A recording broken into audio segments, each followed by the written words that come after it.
Hello, my name is Angie Monfiletto, and this is my first video journal. In this video, I will be talking about something new I learned from our textbook for this course, Introduction to U.S. Health Policy by Donald A. Barr. The information I'm going to share is from Chapter 2 titled Health, Healthcare, and the Market Economy. This information is from our first assigned reading for this course.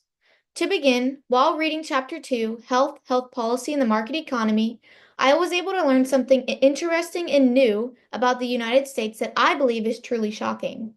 According to the information on page 30 of Chapter 2, ironically, the United States Supreme Court has identified one group of Americans who have a constitutional right to adequate levels of health care: those who are incarcerated in America's prisons. When I first read this, I was absolutely shocked. I couldn't believe that these were the only people in our country who have guaranteed access to health care. This information left a lasting impression on me, and even after reading Chapter 3 and reviewing the instructions for this assignment, it was the topic that I immediately wanted to talk about, and it immediately came to my mind for discussion. I even made a note of it in my notebook.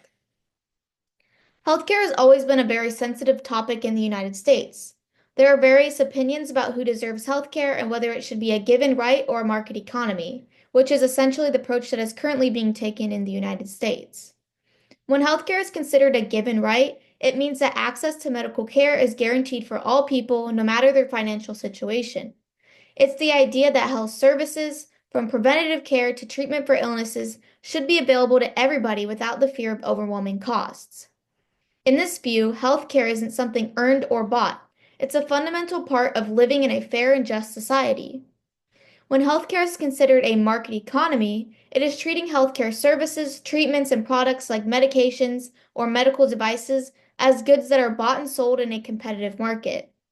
For example, in Chapter 2 on page 29 of the textbook, there is a quote from Dr. R. M. Sade which says, "Medical care is neither a right nor a privilege. It is a service that is provided by doctors and others to people who wish to purchase it." Dr. Sade believes that healthcare is no different from any other kind of commodity that this country provides. And similar to sneakers, if you can't afford them, then you're essentially just out of luck, as the textbook states. Other opinions deeply oppose this idea of healthcare being a market product. Former President Barack Obama is a prime example of somebody who strongly disagrees with this standpoint. As explained on page 29 of Chapter 2 during his passing of the Affordable Care Act in 2010, which was a law that would make healthcare more affordable and accessible, he declared, "We have now just enshrined the core principle that everybody should have some basic security when it comes to their healthcare." The debate over healthcare in the United States is marked sharply by opposing views, with some advocating for universal access and others in government-funded care, while others argue for a market-driven approach that prioritizes personal choice and private insurance. The need for unity on this issue is undeniably clear, and the reality that incarcerated people are the only group in the United States guaranteed access to healthcare is very startling and deeply concerning. This highlights a significant disparity in the nation's system as well.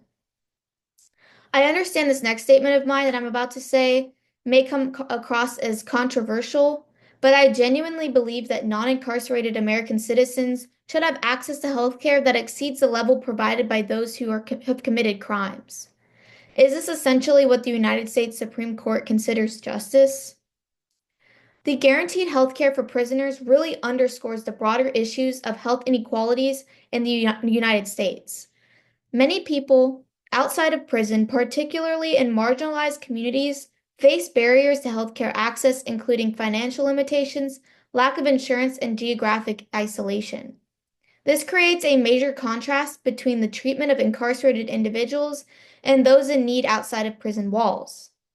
Learning that the incarcerated have more access to care than regular individuals in the United States was something that was very new and interesting information for me because I had never really thought of prisoners and health care that they are given. I've never really thought of the idea of individuals in prison and what they are given for treatment.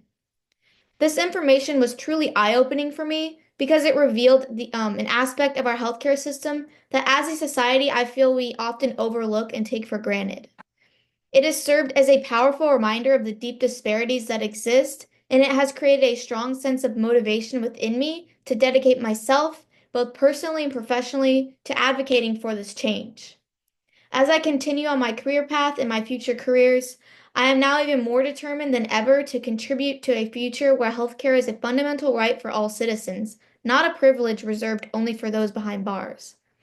The realization that healthcare should be an obligation for every person, regardless of their status, has deeply inspired me to look towards a more equal healthcare system in the future. This is the end of my video journal, and the pictures that I'm providing show a little bit about what I was talking about to help you follow along with what I was talking about. I hope you have a great day, and thank you for listening.